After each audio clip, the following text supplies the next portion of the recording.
What's shaking? Hey, I'm Rick Jordan, and today we're going all in. All right, we're here, and I've got an amazing guest for you today. We were talking a little bit ahead of before we hit record for today's episode, and it was awesome because he's like, I want to talk anything motivational. I'm like, you know what? That's not me at all. Not at all. Not a bit. You know, if you're listening to this for the first time, just take a listen to like literally all of the 400 episodes, and you'll find that's totally not true. So today, this is going to be an amazing, synced up, in each other's heads conversation with Brandon Burns. What's shaking, Brandon? Oh man, I'm super excited to be here. Super excited to dive into this conversation. You know, I didn't mention this before we hit record, but I think your content is super necessary in today's environment. Because as I was checking you out when I was first introduced to your stuff, I was like, man, all of his clips are like 15 seconds or less. And I love it because you're not trying to be like super deep. You're just trying to tell people the truth. And like, here's what works in real life. So I absolutely love that. I think we're going to have some fun today. Thank you, brother. I appreciate that. You know, what's interesting about that, I was just reading this week and going through with my team that TikTok and I think Instagram will follow because YouTube Shorts kind of starts this. The algorithm is apparently starting to favor longer form content, like 90 seconds and more. Well, what you're saying is like, dude, I totally agree with you because I love those bite-sized chunks. It's like, I believe, and this is motivational stuff, right? I believe that those small things can make a huge impact in people's lives because I know they have in mine, right? So those little things, it's like you can sit down, you're a keynote speaker, so am I, you can sit down in front of an hour-long keynote, but it could just be one or two sentences that change your life for the rest of your life. That's why I love that stuff. So thank you, man. Thank you. 100%. It's funny you mentioned that, actually. I was just speaking at an event in Orlando this past weekend, and one of the other presenters, he had maybe a 30-minute presentation that he gave, and he said this one sentence. I'd never heard anybody say it before. He said, only dead fish go with the flow. Success is upstream. And we were there for 3 days, Rick. Nice. We were there for 3 days. I was one of the speakers. The only thing I remembered from the entire weekend was that one quote. I was like, that's the freaking one, you know, and it's so small and bite-sized, but it's memorable.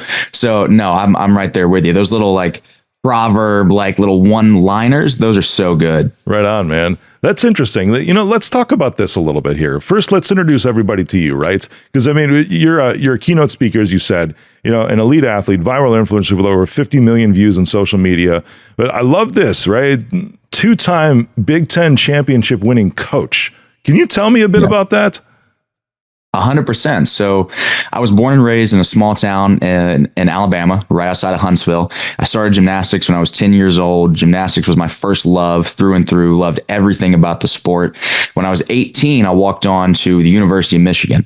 So, and I'm skipping a lot just so we can get to the meat of this, but understand I left everything, right? I'd never been more than one state away from Alabama. I grew up broke, so we never traveled anywhere. I'd been to Tennessee and Florida a couple of times, but never really gone far away from Alabama.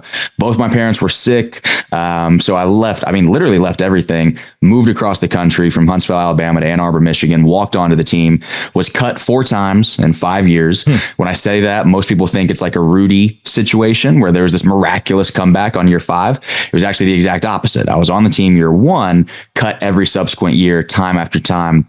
And then I actually ended up staying in Ann Arbor for 2 more years. And I was 2-time Big Ten championship coach, like you said, from the same team that I was cut from. So it was just a crazy journey to go from, as I like to say, from cut to coach. Tons of learning involved in that. A lot of stress, but a lot of lessons that came from it for sure. Yeah, no joke. Can we dive into that a bit? Because that's intriguing to me, right? You get cut from the team, but yet at the same time, they see you as being able to coach, right? Yeah. Which is is that like a lane thing or like a talent thing that you found out, or what were your learnings from that experience? You know, I think it taught me to be authentic because what's interesting is I knew from day one that I wanted to be Phil Jackson and not Michael Jordan. Right. And what I mean by that is I always had a very strategic mind. I could look at something and say, oh, if you go cause and effect 7 steps back, here's the root cause of why that skill went wrong. And here's exactly how to fix it. And here's a step-by-step plan on how to figure that out. I was just naturally good at identifying those gaps and explaining that. On the competitive side, I hated competing. Like, to be honest with you, the only reason I even wanted to walk onto the team at U of M was because in my mind as an 18-year-old kid, I thought that was the only real way to stay involved in the sport of gymnastics, because I loved practicing. I loved training. I loved getting better. I loved the constant pursuit of excellence. I loved all of that. But you wanted me to get out there in front of hundreds of people in a big arena and then have this super competitive mentality. I didn't like that. And I knew that that wasn't really me. But in my mind, I thought, well, that's A, it's the only option. And B, that's what everybody expects of me, right? I thought that it would be looked down upon if I said, you know what? I think I can actually contribute to this team more as a coach. I would enjoy it more as a coach. It would be less stressful. I would be more impactful. But I didn't listen to that inner voice, and I tried to do the competitive thing. I got really good in the process, learned a ton, got disciplined, everything else. But it was never meant for me. I was way more effective as a coach from day one. That's intriguing, man. Because I'm even thinking like with business, right? Because I've got some of my own learnings I'm going through right now. The company just went public a few weeks ago, and as a CEO, with a company with a little under 100 employees, now we're going to have double that in just probably about another 6 months, because we're buying through acquisition, we're growing through acquisition, and I start to understand it's like there's way better things that I'm a coach at than there is things that I can actually do within the company. And I like to surround myself with those smart people. Yeah. So I think it's an important lesson there, man, because it's still a coach's job to help the team win the game. Yeah. Or do whatever it is, score the best points. Cause you were talking gymnastics, right? To get the 10s all across the board, to win the tournaments, to do everything that they can do so that the team that you're there can represent itself properly as a whole, as a unit. Right. Where I can see like the individual athlete or even like the individual performer in a business, those individual roles, there's some of it to where it's wrapped up in yourself versus a coach has to zoom out all the time. That is like the 100% focus of the coach, is to zoom out all the time versus being able to focus just on your own individual performance. It's a completely different mindset, bro. It is. And I think it's a matter of the ability to zoom in and zoom out almost simultaneously at times, right? Because one of the biggest thing that I learned just from a leadership perspective going throughout that whole process was I had kind of assumed that because I was good at the technical aspects of coaching gymnastics, that I would be able to walk into the gym on day one of this new role and it was just going to work out for me. Like I was going to start getting results immediately. And I kind of noticed from the bat, I was getting half of the guys really good results, and the other half, it was like there was this invisible barrier between what I was saying and then what they would receive. And I knew from a technical perspective, the things that I was saying were correct, but it wasn't hitting home. And I learned pretty quickly that a shotgun approach, maybe you hit the target some of the times, but how much collateral damage do you cause in the process? Yeah. So I said, okay, I got to treat each one of these guys as an individual. So absolutely, I've got to zoom out, see the big picture, be able to help make some of these decisions that maybe on an individual zoomed in level, these other athletes aren't going to be able to make in terms of overall strategic direction. But also I've got to be able to still zoom in enough to be able to connect with each individual athlete and say, oh, here's how you prefer to receive communication. Here's how it makes sense to you. Here's what you're motivated by. Here's what's important to you, right? Because it wasn't the same for everybody. I think with a business perspective, it's exactly the same way. If you try one size fits all, it's probably not going to work. Yeah. Dude, I love where our convo is going. Because I mean, for our listeners, it's like, I think some of them want to be that coach, right? Yeah. And also, I believe everybody, like I just dropped an episode or recorded it the other day about like 5 things you need to do for this coming year, right? And one of them was get a mentor, which we could call a mentor or coach. And in that, whether you're going to be that coach or whether you're looking for that coach, I think it's so important with what you're saying is you need to have one that has the ability to zoom in and zoom out. If you have one that's just taking a shotgun approach, you're only going to get so far with that individual. And that was actually one of the points that I make too. It's like you can actually have coaches for a specific season of your life. And then you outgrow what that coach is able to give to you. And I actually hope that, right? Even for you, dude, even for me, I always hope that somebody outgrows what I'm able to teach them, which means they can move on and they can do bigger things than what I was even able to, but I still contributed. There's no ego there, dude. I still like to win, when it comes to that. Right. That's still ingrained in me, right? But at the same time, it's like, cool, I taught you everything I can know. Now go out and do something greater and get a different coach who can actually pour something different into you that I cannot. Yeah, no, 100%. I think that a coach has to take part ownership in both the wins and the losses, right? Whether we're talking about a CEO who's leading a team or a company, or we're talking about an actual athletics, situation, the coach is a part of both the win and the loss, right? And it always used to strike me when I was coaching, it always struck me how many of these guys after a tough loss would stand there on a camera doing an interview and say, well, I can't compete for them. And it's like, well, yeah, but when they win, you're talking about, oh, well, I got to thank the coaching staff and we all work so hard. It's a team effort. It's like, wait a minute, how come you put yourself in there with the win, but not with the loss when we know that leadership starts from the top? You set the culture, you set the tone, you set the standards. And by the way, you are what those guys are modeling. Those guys and girls are modeling, whether, again, coach of an athletics team or the coach of a business team, because I think that the reason I was able to get buy-in with a lot of my guys at Michigan Gymnastics, even though a lot of these guys were the same people who had watched me go from training with them to literally a week later on my hands and knees cleaning trophies in the lobby of the gym, right? In that transition period from being a cut athlete to then becoming a coach, they were still able to respect me because they saw the discipline, they saw the commitment, they saw the dedication, they saw the wrist surgery, the shoulder problems, and still fighting after 4 years of getting cut over and over and over again. Even with the still feather duster in your hand, cleaning the trophies, exactly. Right? Yeah. Right. That was my rehab, was just the feather duster right there for the wrist. That was the image I had in my head when you were saying that. Right. But they saw that. And so I don't think that you necessarily, as a coach, you don't necessarily have to be that person that has gotten all of the accolades yourself. Now, you can't just suck at whatever you're trying to teach. Like, you have to have a certain level of credibility with the thing itself. I was still top 1% in the world in terms of athletics, whatever. I just wasn't able to compete at that particular level. So you got to have some sort of foundation there. But at the same time, they're looking at, do I trust this person? Yeah. Like, they're looking at, do I trust this person in their decision making? Do I trust this person in their commitment? Do I think that this person has my best interest in mind and shows the personal qualities to lead me there? So yeah, everything that you just said is spot on. Dude, I hope everybody's listening to you right now, because it's still that world out there to where everybody wants to be an influencer, everybody wants to be a coach, on Instagram, and everyone looks at someone like you and is like, man, if they can do it, so can I, right? But you're laying out some huge points for everyone today, that there has to be that foundation to begin with. There has to be areas. And think about like keynotes, right? I'm going back to your shotgun approach, dude. Do you think that the same criteria or the same lessons apply to when you're on stage? Because that's another thing that people look up to. It's like, oh, I want to be on stage too.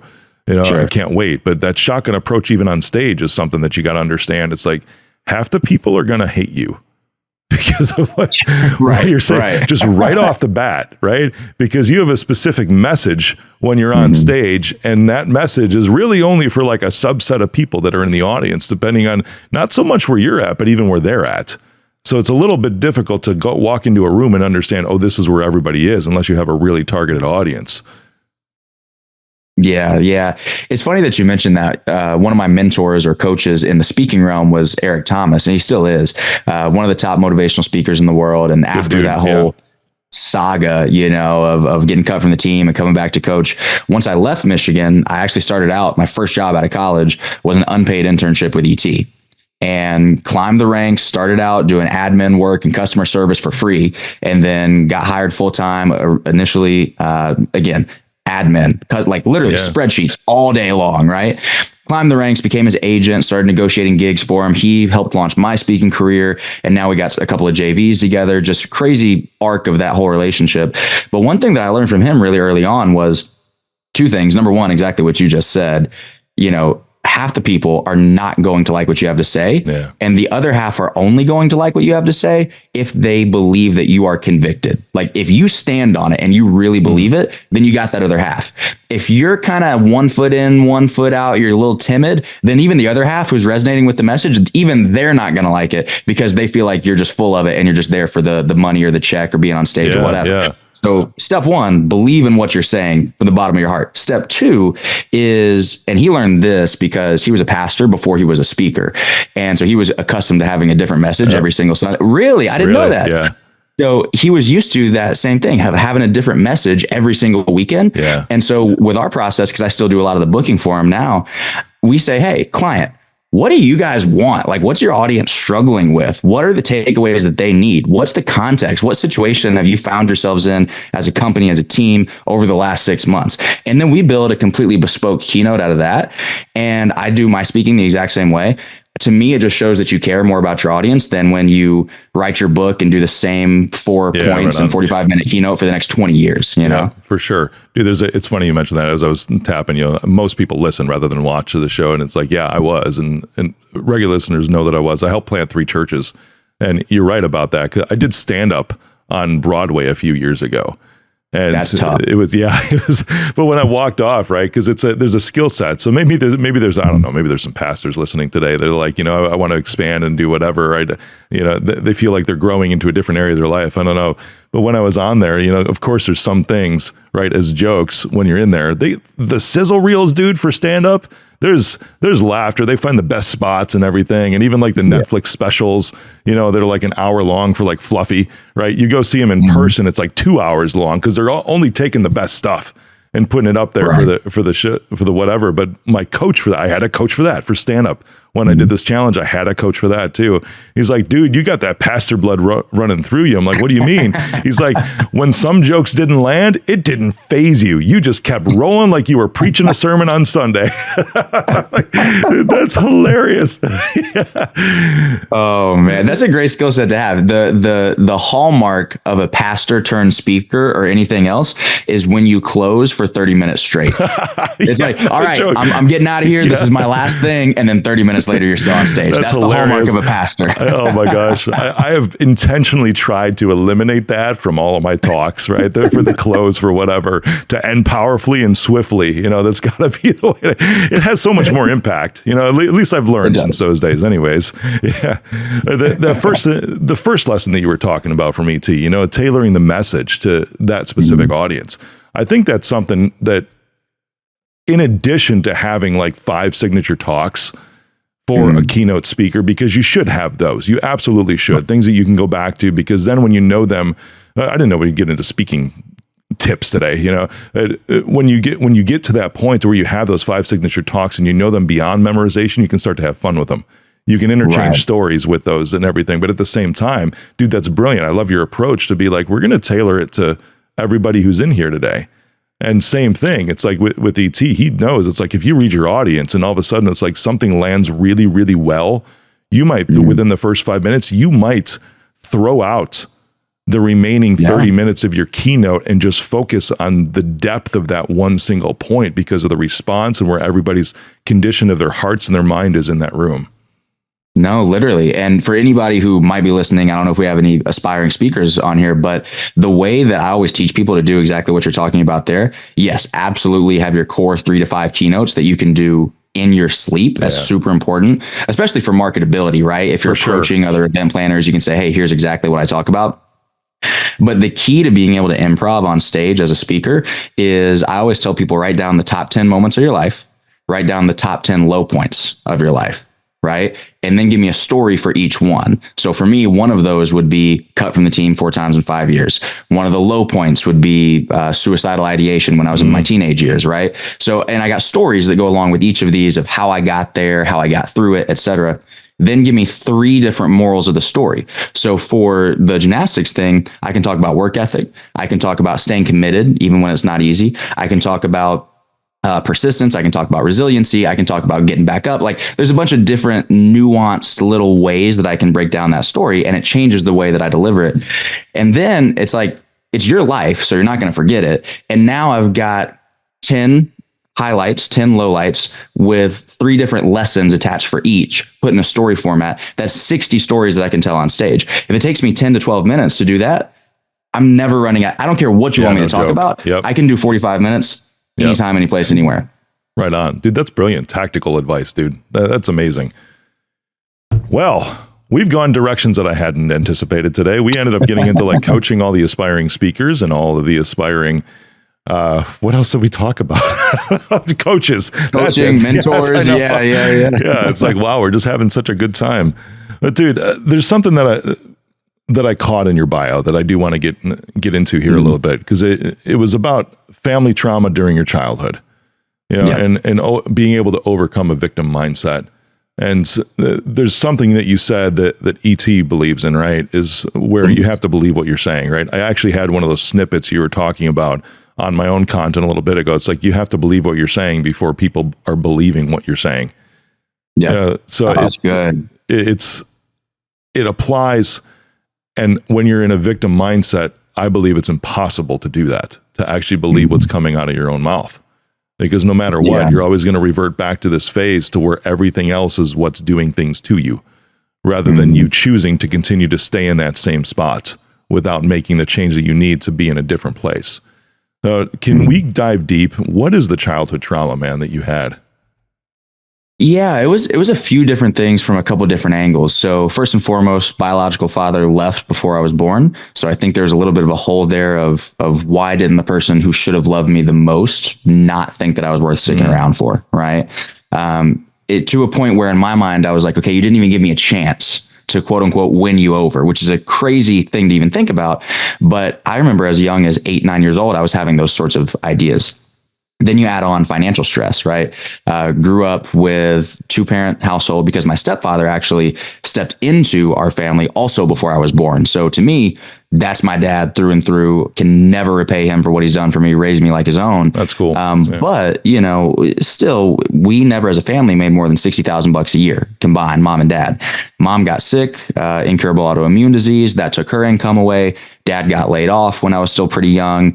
He was driving trucks for a while. So, and my mom, again, autoimmune disease. My dad, like I said, stepdad, but I call him dad. He's had cancer twice. And so when you got medical bills that pile up, 60 grand doesn't go that far. Right. Yeah. And I remember literally sitting in my room as a kid one day, probably at 12, 13 years old, and asking God, like, why us? And my mom would get phone calls from the car collection agency. Hey, you're late on your car payment. We're looking for your car right now. We're going to come take it off the street and tow it away. And, thankfully that never happened. We always had a roof over our head because we could always eat. But I remember seeing the tears fall from my mom's eyes and having that affect me so much, and me going, God, why is this happening to these good people? Yeah. So financial stress, feeling like I didn't belong, feeling like I wasn't loved by somebody who should have. And then just being a misfit, man. I mean, you're a male gymnast in Alabama. It's like, there's not a whole lot of people around that are super supportive of that. And, there's a lot of stereotypes and stigmas and everything else that don't even apply to me. But when you're 9 years old, people are looking at you crazy. Right. Exactly. It's like, if you're going to get bullied, that's like prime suspect right there. And I was super shy. I was an introverted kid, literally to the point where when I was 21 years old, as a senior at Michigan, I would have panic attacks on the first day of class, because I'd have to stand up and say, hi, I'm Brandon. I'm studying economics and psychology. Like, super social anxiety. So the fact that I'm a speaker now is just a testament to the change that somebody can actually have in their life. But I think you said an important word with all that, which is a choice. You got to make a choice to take a chance to create a change. If you don't make the choice, what's the alternative? Yeah. Because here's what happens, Rick. People are so enamored by their comfort zone that they literally will sacrifice the version of them that they could be at the altar of their comfort zone. Like it is so scary to you to take that step to just say, hey, I wonder what's out here for me. I wonder if I just push all this stuff aside and just try to see what I can make of myself. Right. And yes, you're absolutely right. The people who loved you, they weren't there for you. That sucks. And that's real. It's not an excuse. That's real. Yep. You grew up broke. That's real. Yeah. But guess what? What are you going to do about it? And the people who are willing to step up and make that choice, it's incredible what can happen with their lives. That's brilliant, man. So coming back from that, because you talked about financial stress even growing up, right? And I can relate to that a bit. It's like my dad used to say he had the best part-time job in the world. Really never made more than like 40K, but he was always around, right? Great foundation. And my mom, she would watch kids in our house, to help make ends meet. It was like a daycare in my home for 6 or 7 years with another like 8 to 10 kids at any point in time. Yeah, it's like I look back on it, and even though I know the details of those things, to where the church would bring us food, right, when we needed it. And there were several Christmases to where the church would even like drop off Christmas gifts because there wasn't money to even exchange, right? We just came out of Christmas, at least when this is being published anyway. So it makes sense. It's like most people go into debt, but there wasn't even the debt that was available to buy all these things, right? To go into debt. how did that affect you? Because for me, I'll give you an example. The only thing my parents ever fought over was money, period. Otherwise, amazing marriage, right? So that's something that I recognize, and it drove me to be like, I just never want to have to worry about it. And I want to be able to spread it around to everybody else so I can affect most people to where they don't have to worry about it either. Especially obviously the core family that I'm responsible for. How did it affect you in that stress growing up? Man, it's kind of funny because I didn't realize that it affected me at all until maybe 3 or 4 years ago. So I grew up, of course, being in that environment. That was what was normal to me. Yeah. And of course, all the friends that I was around, neighbors and anything else, they were in the exact same situation that I was. So I never really recognized that that was different. Matter of fact, I remember my dad has always been into airplanes and stuff. He was an aerospace engineer, and we were living in Huntsville right over the flight path for Huntsville Airport. And every once in a while, you see these big 747s go directly over our little 900 square foot house. And you could feel the house shake. So you knew that they were coming. And my dad and I would always get up and run outside. And I thought it was the coolest thing ever. And I just point up there and look at it. And looking back on it, I remember thinking, even as a kid, 6, 7 years old, that's how rich people travel. Wow. We don't do that. And I never thought I was going to get on an airplane. I was 18 by the time I got on an airplane for the first time. And I paid for the ticket myself from the coaching job that I had coaching gymnastics. And so there was always that separation of them and us, right? I think another time that comes to mind where that separation really became clear was I had one friend who was a little bit more well off. I don't know how much his parents made, probably, $200-300 a year, something like that. But they lived in the nicer neighborhood, which in Huntsville, Alabama, that's enough to get you into the nicer neighborhood, right? Yep. And I remember one time I invited my friend who was my age over to my house for to hang out. And his parents said, well, we're not really comfortable with him going to your neighborhood, but you can always come over to our house anytime you want. And again, even as a kid, you're like, that hurts your ego a little bit. You're like, oh, am I not worthy? Am I not enough? Am I not okay? Is something wrong with us? And it gives you that feeling of us versus them. I didn't realize how much it affected me until 3 years ago or 4 years ago when I got linked up with Eric Thomas, Jamal King, and all these other people who all of a sudden to them, 8 figures is like, oh, well, this is normal. And that was a crazy thing to happen in my head coming from where I came from. Like, oh, you mean to tell me that you guys fly private and that's not a thing? Like, you don't have to pull your phone out and take a picture of the jet. It's just the way that you live. That changed everything for me. So now that I look back on it, now that I've got a little bit more conscious awareness of everything that happened, I think it instilled a drive that it was never going to be us and them ever again. It was just going to be, it's just us. It's just, I can go back there and love those same people that come from those sorts of environments, and I can get it. I can understand it.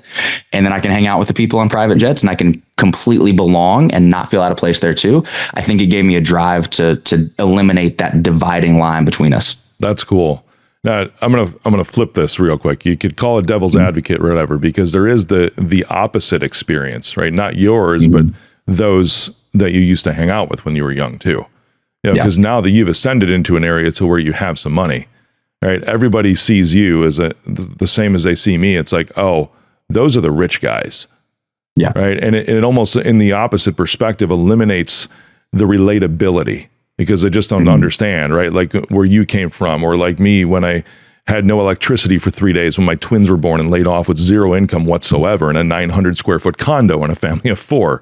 It's like those are the stories, I'm always curious to find out how everyone else helps still try to make that bridge. How do you try to do that so that you can be relatable, whether it's on stage or anything else, to what they're going through?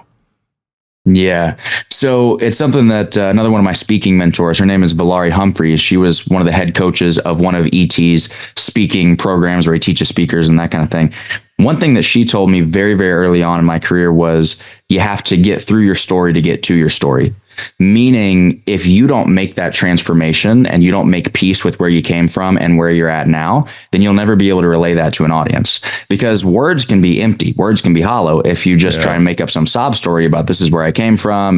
But if you don't genuinely make peace with, hey, here's my story, this really happened, you're never going to be able to connect with an audience with that same story. And also, you're not going to be comfortable even saying it. So I think to answer your question, it's a matter of just being authentic and being vulnerable and really getting these stories out there and telling people, hey, I didn't come from money, wasn't born from money, was born with zero exposure. I never knew anybody who made 6 figures or 7 or anything like that when I was growing up. I was hanging out with a bunch of other people that probably never thought they would fly on an airplane at one point either. I'm talking about like Spirit Airlines, by the way. I'm not talking about flying private. Like I didn't think that I would be able to fly on an airplane, right? I think it's telling people those stories and being vulnerable and authentic enough to where people can see themselves where you were. And at that point, that's what makes you relatable. All these people on Instagram that are like renting Lamborghinis for a day and they take pictures with it and they try and sell you a course and they don't tell you their story. Dude, stay away from those people. Yeah. Because it's not, they don't know. They don't know actually how to get you from point A to B, period. They just don't know how to do it. But B, it's like, if that's the version of yourself that you're trying to portray on social media, if you're trying to portray this perfect lifestyle where you have no flaws, you don't ever lose your temper, you've never been broke, you've never done anything wrong, you've never made a mistake, nobody can relate with that because like you're not Jesus. Nobody relates with that. People need somebody that they can relate to. And so when you're willing to show them that you're a real person, that's how you get buy-in. That's funny. You're not Jesus. That's a great quote to pull out from this man for real. And you're never going to be, so stop trying, right? No joke. I've walked out to parking lots before and had individuals because I had an Aston Martin up until just a couple months ago when I traded it for a BMW XM. It's like a Batmobile. I love it, right? It was a good trade, especially living in Chicago when I could only drive the Aston like 5 or 6 months out of the year. You know, it got to be annoying during the colder months. At least this I can drive. But I would walk out. I remember a specific time at Costco. Yes, millionaire CEO shop at Costco still, but that's the point. It's like we still do everyday normal stuff too, But walking outside, they're like, hey, someone just was taking pictures with themselves in your car. I just wanted to let you know that. I'm like, that's okay. They're probably an online coach. I did that. Yeah, the quote unquote. Yeah. But the authenticity, man, that's so important because I believe this is relevant, not just for speakers, not just for coaches, what you're saying, but literally for everybody, even in one-on-one conversations. Because if you're looking to move into a new place of your life, you have to incorporate who you were. You take the learnings from that. I'm sure you've had it, man, where you've heard that there's almost like people have lived two different lives. It's like where they say, but I'm not that person anymore. It's like you are that person. You are now a grown and evolved version of that person. Right. It's not that you're not that person anymore, because if you exclude what you were, it completely minimizes all the growth and everything you've been able to accomplish in the meantime to get to where you are. You need to acknowledge that you still are that person from 10 years ago. At your core, you have just grown and had better behaviors and become more enlightened and had some growth of your heart, your emotions, your behaviors, everything. Since that point in time. I don't know. You're taking notes right now. You seem to be taking. I'm pulling up just because you mentioned you were a former pastor, right? Almost, so I don't know if I'm going to use this, right? No. Yeah, right. But like, please, wonder if that's trademarked. Let me go look. Yeah, exactly. But think about it. If you didn't incorporate who you were, you wouldn't be able to tell your story right now. You probably wouldn't even be able to have a relevant conversation with somebody at a coffee house. Everything would be so superficial if all you do is just talk about what you are today, almost pretending like you didn't exist 10 years ago. Yeah, I mean, there's no depth to that. And as you were speaking, it reminded me of the scripture. And this is not like a Bible thumper type of thing. This is just something that came to mind. And I think it's a fundamental truth, whether you believe in the rest of the story or not. But this is from Philippians 4:13, right? And that's the one that everybody knows, which is I can do all things through him who strengthens me. Nobody ever quotes 4:12. I think that's really interesting because 4:12 is what gives you the context for 4:13. 4:12 says, I know what it is to be in need, and I know what it is to have plenty. I've learned the secret of being content in any and every situation, whether well-fed or hungry, whether living in plenty or in want. I can do all things through him who gives me strength. And it's like, if you don't learn to appreciate the times where you're in want, the times where you're in need, the times where you're hungry, then how in the world can you claim to have any sort of insight or depth of wisdom for the other side of the spectrum, right? It's like, if you just want to get rid of all of those experiences, then you're getting rid of a core part of the growth and development process that made you the person that you are today, who is even worthy of living in that abundance. So you're spot on with that. You can't just discard half of your freaking life like it didn't exist. No joke, dude. I love that you're quoting that too, because coming from the pastoral realm, the misquotes and everything that was taken out of context, which that's what that is. right? And, again, it's not as you said, it's not a Bible thumper show, but just imagine this, right? We talked about victim mindset. If you are only hanging on Philippians 4:13 and saying that I can do all things through Christ who strengthens me, and you're just saying, what's the opposite of that, right? You're just saying that you can't do anything unless there's like some kind of divine intervention. But what if that divine intervention was actually like divine partnership in everything that precedes that verse, saying that, you know what, I've been through a bunch of crap. I've learned my mistakes and recognized that I actually had everything I needed to begin with because it was already provided to me. I just had to get out of my own shit and move into a point to where I recognize that, God, you already gave me everything. I've been blind to it. I've been avoiding it because I've just been hanging on this one thing about saying, oh, come in and save me. And he's sitting there, he's like, I already did. It's past tense. I already did. I wish you would just open your eyes and be like, hey, you got everything right there. You still have the responsibility to make the choice. You know that free will thing? It's on you right now. Make the move. I got a buddy who's he's a celebrity personal trainer, and he told me one time that faith moves mountains the same way that a bicycle moves mountains. If you get on your bicycle and you start pedaling, all of a sudden that mountain's moving underneath you, but only because you were pedaling. If you don't do your part of it, you can't sit around and just pray. I mean, hey, listen, prayer is great. Visualization is great. Affirmations are great. Like all the personal development guru stuff is great. But if you don't do something and it doesn't have to be a monumental step, right? One of the things that I said to the audience this past weekend was no brand new parent, and I don't have kids yet, but of course, coaching kids all my entire life, I kind of get it. But no new parent would ever go look at their infant child or their toddler and on their very first step, their first day walking, say, oh, you didn't set a new record in the 40-yard dash. Yeah. Trash. Bring it back. I don't even want it anymore. You're terrible. You suck.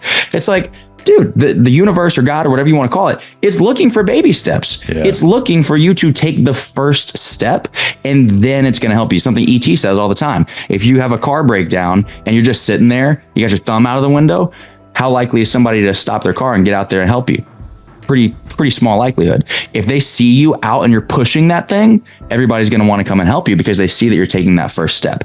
You don't have to say, how do I go from broke to 7 figures in 3 months? You don't have to say, how do I go from super obese and overweight to losing 200 pounds in 3 months? You just have to say, how can I put myself in a marginally better position that is more conducive for success than what I currently have right now? And forget, I don't want to cuss too much, forget all the excuses, forget all the real life reasons that are probably completely valid and completely true of why you're in this circumstance and situation, and just say, you know what, let's figure out what I can do to not sit here and cry about it and just get 1% better. And then you do that every single day. You look back a year from now, 5 years from now, you won't even recognize yourself. And the bigger piece of it is the empowerment that you're going to get from understanding that you had that level of control the entire time. Man, Brandon Burns, everybody. Take his words, apply them to your life, and watch things change for you. Dude, where can everybody find you? Best place, because you've inspired me today. That was fire, by the way. Oh, man, I appreciate that.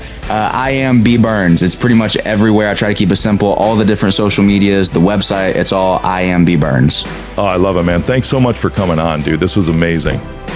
Man, I appreciate the opportunity, and I would just encourage the audience one more time. Anything that I said or anything that Rick said, please don't just listen to it and go, wow, that was really deep. Go take action on it. Take one little thing, pick it out from this podcast, go take action on it. Do the same thing again tomorrow. It's going to change your life.